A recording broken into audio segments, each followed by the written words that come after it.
Let's start with you, Florence, on the standards in public life. As I said, the Prime Minister going as far as he's gone before, not quite apologising, but admitting many times that he's made mistakes. Yeah, he likes the word mistakes. I mean, Yvette Cooper there accused him of prevarication. I think she's right.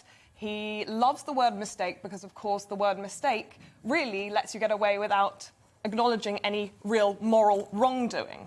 OK, and so what he's doing here is quite a sly trick, and it's making sure that he is pleasing the committee by saying that mistakes were made, while also being very aware of his friends who have their kind of ear at the door, listening to what he's saying very carefully to make sure that he is not implicating them in this Tory sleaze. So what he's doing is a kind of clever linguistic trick, which is to make sure he's keeping people on both sides happy, which is really what he's trying to do in this committee hearing.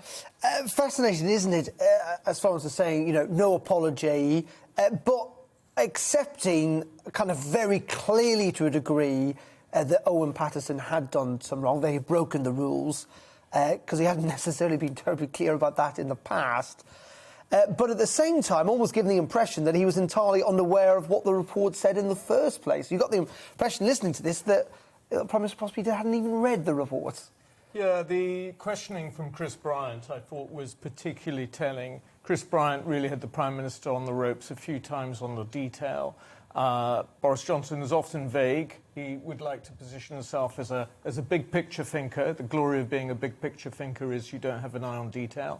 And Boris was on big-picture mode today. Very interesting, though, that he was pressed and did concede that Owen Paterson was guilty, as it were, in terms of falling below the standards expected of him.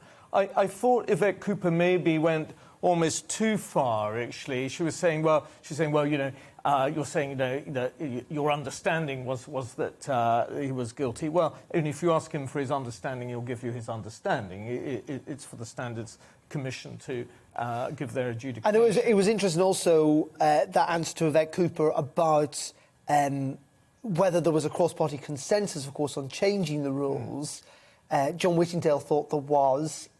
He didn't quite mention them by name, but there's a reference, I think, there to Jacob Rees-Mogg and Mark Spencer, that they'd given the impression that the other political parties were open to this when they clearly were not. Yes, it's not been a good fortnight, particularly for Mark Spencer, actually. I think there's long been questions, really, about how well plugged in he is, not just on the government benches and with his backbenchers, but also more broadly as well. That also brings in the Leader of the House, of course. But there's been an extraordinary failure of Westminster statecraft here, and the government have suffered as a consequence. Interesting, wasn't it, Florence? Actually, lots of Conservative backbenchers who stayed away from Prime Minister's question time today. I think it's fair to say it wasn't the Prime Minister's best performance. But in the end, you know, is this a seminal moment for the government? I mean, will we be looking back on this in a year's time thinking, oh, that was the moment when things really shifted, or we might well just forget about it? We might. I mean, the polls are suggesting that people have turned against Boris Johnson in the last week. It's quite obvious why. The headlines have not been favourable to him. But time will tell how this will play out for him. I think the reversals and reversals on reversals over the last 2 weeks have really seen a downturn in kind of public opinion, because it's obvious why. People are annoyed. They're being taken for mugs. You know, Boris Johnson seems to think that the public are too stupid to notice that he has gone back on practically everything he has said over the last few weeks, and he has whipped up his party into a frenzy to first defend and then roll back on these changes to the standards.